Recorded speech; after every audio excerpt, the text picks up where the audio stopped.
Alors bonjour à tous, nous sommes très heureux de vous retrouver aujourd'hui pour une série de podcasts. On va filmer, je crois, 8 ou 10 podcasts à la chaîne qui vont nous permettre de revenir sur les 10 dernières années dans le nautisme, ce qui a évolué dans le nautisme et accessoirement ce que nous, on a fait pendant 10 ans dans le nautisme.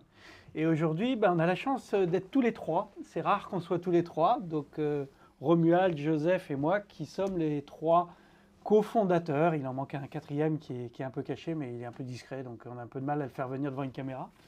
Mais nous sommes les cofondateurs de Naughty Concept. Et aujourd'hui, Joseph nous a rejoint parce que Naughty Concept, à l'origine, c'est surtout Joseph qui nous a rassemblés il y a 11 ans sur sa problématique. Bah oui, il y a 11 ans, il faisait encore assez froid. On avait le problème de bateau qui coule quand on a du gel. Moi, je suis chantier en eau intérieure à Mâcon, donc l'eau gèle en eau intérieure. On peut marcher autour des bateaux de temps en temps. On a des clients qui nous laissent leur bien confier. On a des bateaux qui sont en autonomie avec des batteries qui se déchargent. Et donc, le module, l'histoire du module est née à ce moment-là. C'est ça. En fait, il y a 10 ans, quand on revient en arrière, dans le nautisme, les technos d'IoT n'existaient pas, ou très peu. Il y avait quelques systèmes qui existaient, mais qui étaient vraiment pour les particuliers. Mais il n'y avait rien qui était vraiment fait pour les professionnels pour te permettre de dormir, quoi. Et c'est vraiment comme ça que tu m'as accroché un soir en fin de réunion d'un club d'entreprise en disant « Écoute, j'ai des gens, ils me laissent les clés de leur bateau au mois de septembre, ils disent on se revoit en avril. Et puis derrière, je passe tous les mois d'hiver à flipper pour leur bateau, alors que leur bateau, il vaut 10 fois mon fonds de commerce. » Ouais, c'est ça, on est au tout début des objets connectés, on commence à avoir des interactions en ayant des données de ce qui se passe à distance via des connexions. Et de là, on a les premières voitures BMW ou Mercedes qui sont connectées. Enfin, on est vraiment aux prémices de l'IoT. C'est là où je me suis dit que c'était intéressant de faire quelque chose dans ce domaine-là. Ouais. Donc, comme on partait de zéro, tu m'as présenté Romuald tout de suite derrière. On s'est croisés à un dîner de famille, on a bu des digestifs. Et puis il s'est rendu compte qu'il y avait peut-être quelque chose à faire avec les applis. Ouais. C'était ça un peu le délire. Moi j'ai amené l'électronique, toi tu as amené le logiciel qu'elle est avec, quoi. En fait, hein. C'est pour ça qu'il nous a réunis, juste pour ça. C'est ça l'idée, ouais. L'idée c'était de réunir les bonnes personnes au bon endroit et au bon moment. Voilà. Alors à l'époque, nous on bossait tous les deux, et enfin on était occupés. Et je me rappelle, c'est surtout ma femme qui se rappelle, c'est qu'on se donnait rendez-vous à 21h. Et on t'écoutait jusqu'à 1h du matin et ça a duré au moins 5 mois cette histoire de faire le cahier des charges de ce premier boîtier, quoi. Il fallait que les enfants soient couchés. Il fallait que les enfants soient couchés, on s'y mettait. Moi je venais du logiciel et ça c'était un peu une découverte, quoi, parce que le délire là, la petite carte électronique quand on est dans le monde d'internet où on a des grosses fermes de serveurs et tout, et puis qu'on a un petit truc là qui sait pas faire grand chose. Puis qui ne communique pas, qu'on ne peut pas mettre à jour à distance. C'était ta première demande. Le premier truc, c'était de pouvoir le mettre à jour pour qu'il puisse évoluer. Et puis, mais on a bien fait. Et on a bien fait. Et puis après, on a fait des applis. Et il y a Guillaume qui nous a rejoints pour faire les premières applis, pour pouvoir voir son bateau à distance. Et puis surtout pour donner un service, plus de conciergerie, en fait, pour les professionnels à la base. On avait vraiment un focus service pour les pros et conciergerie, service VIP pour les particuliers, pour que les pros puissent donner un service VIP aux particuliers. C'était vraiment ça le cahier des charges. Donc toute la conception, elle a été faite autour de ça au départ. Et puis, on a démarré l'entreprise le 1er avril 2016. C'est pas une blague. J'ai vérifié la date, c'est le 1er avril. On n'avait pas choisi mieux comme date, mais bon, ça nous a porté plutôt chance. Mais ça a démarré le 1er avril 2016.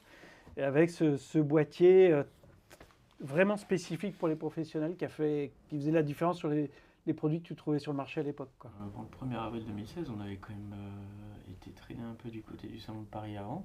Ouais. Mais oui, c'est vrai qu'officiellement, la boîte a démarré en 2016. Ouais. Donc l'IoT dans le nautisme, c'était vraiment le début. Et puis, toi qui es du logiciel, quand tu es rentré dans le nautisme, tu as une belle découverte, quoi. On a découvert un monde artisanal qui l'est toujours encore, parce que c'est la particularité des petites séries, mais très, très fait maison, avec beaucoup de savoir-faire, très artisanal et pas du tout digitalisé. Et le fait d'avoir des informations de bateaux connectés et des gens qui travaillent autour des bateaux qui ont besoin d'avoir beaucoup d'informations et de le partager, surtout, c'était là où on a fait travailler les applis, quoi. Ouais, c'est marrant parce que quand je t'écoute, là, c'est un petit peu plusieurs mondes qui se rencontrent. Et du coup, moi, j'étais dans mon monde de technicien mécanique bateau. Et je rencontre le monde ingénierie, là, sur la partie hard de la boîte noire. Et puis après, il y a le monde du logiciel. Et puis des industriels. Donc, quand on arrive dans le nautisme et qu'on est industriel, c'est un peu... C'est un choc. C'est un peu violent. Il y a deux chocs. C'est déjà que tout est artisanal, beaucoup artisanal avec peu de grandes séries, donc peu d'expérience sur le long terme. Et c'est surtout la complexité de votre métier. C'est-à-dire que dans le nautisme, tu dois être électricien, électronicien, mécanicien, tu dois savoir faire de la peinture, du refit, de la voile. Enfin, vous avez une complexité dans le nautisme pour chaque technicien qui est hallucinante. Et sans reporting, c'est l'enfer.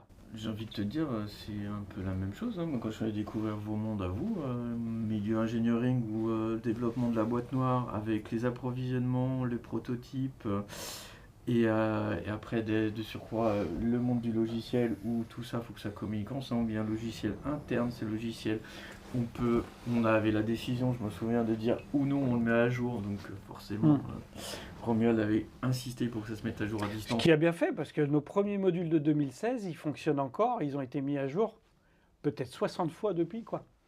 Et ça nous a permis d'adapter les modules. Du coup, là, on a le droit de lui rendre une médaille. En fait. Non, mais c'est vrai, dans l'absolu, moi, c'était impensable. Je me rappelle, c'était une grande discussion, parce que moi, je venais de l'électronique. Ah oui, une seule médaille. Bon, on lui donnera la médaille. Mais voilà. Et puis le plus drôle, ce qui était vraiment drôle, c'est que nous, on arrivait d'un monde de process, de reporting et tout. Puis toi, tu nous as dit, hop. Non, on veut un logiciel, c'est pour les photos. Et je me souviens de Jean-Pierre qui avait dit Idiot Proof. On avait dit, dans le nautisme, on a déjà un métier extrêmement compliqué, il faut rester simple. Il faut rester simple. Et efficace. Ouais, donc en fait, la demande initiale, c'était déjà de trier des photos. Parce que dans votre milieu, il y a des photos partout dans tous les téléphones. Et il se trouve qu'il y a une personne qui doit passer une demi-journée par semaine pour trier les photos et pouvoir préparer les factures, quoi. Ouais, alors ça c'est un peu particulier. Oui, c'est aussi moi qui ai vu ce fonctionnement-là dès le départ avec ces clients étrangers où c'est compliqué pour moi de communiquer avec eux. Ça l'est toujours un petit peu. Mon niveau d'anglais reste toujours assez bas. Mais ouais, directement au départ, on avait pris les visuels et on les a mis dans un fichier qui correspondait à un bateau. Et là aujourd'hui, maintenant, on a toujours dans l'application, on a toujours le bateau dans lequel on met les visuels, le propriétaire a accès à ça, les techniciens ont accès à ça. Et là, on va pouvoir aussi mettre les heures que les techniciens font. Et c'est vrai que dans le métier de chantier, lorsqu'arrive la facture, il y a toujours un sujet. Et ça permet de réunir un peu toutes les informations, refaire la suite de l'histoire. Quand tu as des refits, des chantiers qui sont un peu longs, c'est tellement évident de partir des visuels et du temps qu'ont mis les collaborateurs. Derrière ça, tu as la facture qui explique. Ouais, ça glisse. Donc, il y a un ensemble qui est venu sur la partie logicielle. Ça parle aux techniciens. Après, ça a été compliqué le début quand même. Pour les premiers salons de Paris, en fait, avec le concessionnaire Bavaria qui nous envoyait boulet, où on a construit le discours. Voilà, c'était le premier salon 2016 de Paris. On y est allé avec des valisettes où on avait câblé des modules, nos premiers modules, qui ressemblaient c'était déjà le même boîtier, ça n'a pas changé. Donc on avait mis ça dans une valisette câblée et on passait de stand en stand avec nos valisettes et on essayait de faire nos pitchs devant les professionnels. Et c'est vrai que tu racontes le gars de Bavaria qui nous a jetés, mais vraiment jetés.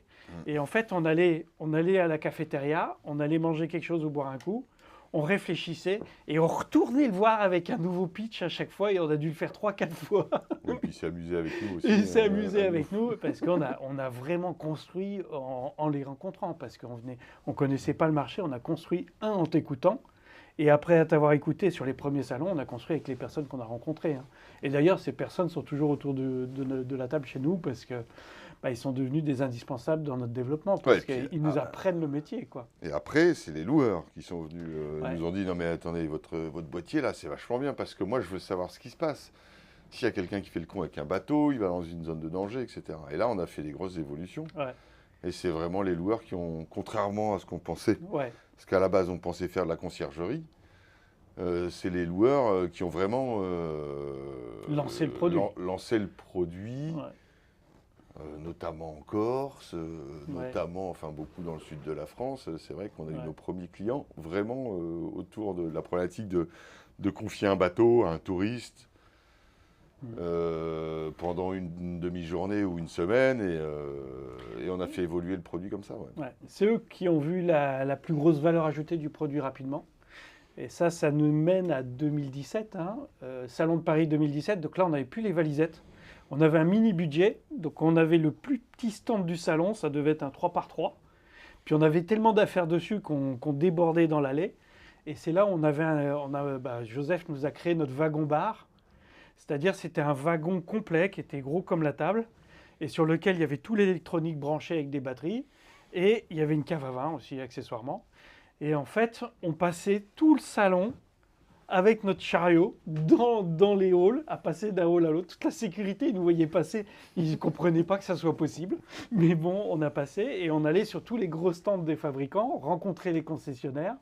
On faisait une démonstration et après, on faisait l'apéritif avec eux. C'était un grand succès.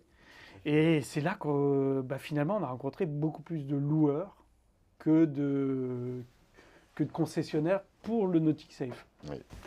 Et finalement, la transition entre la partie chantier et la partie loueur, les bases étaient là. On a la gestion du bien confié avec les visuels et le bateau. Vous avez dû rajouter la partie planning, la partie réservation, la partie check-in, check-out, ce qui nous a donné un outil de travail qui faisait sens pour la location. En moins d'un an, on a transformé le logiciel en créant l'activité charter en plus de l'activité maintenance et qui a accompagné la distribution des modules. Quoi. Et c'est devenu un marché très important jusqu'au Covid. Et ce qui est intéressant aussi, c'est que là, si on reprend les bateaux, finalement, même en refit ou derrière, c'est facile de le reloger. C'est pas comme si tu avais un bateau où c'était compliqué de mettre un module d'origine.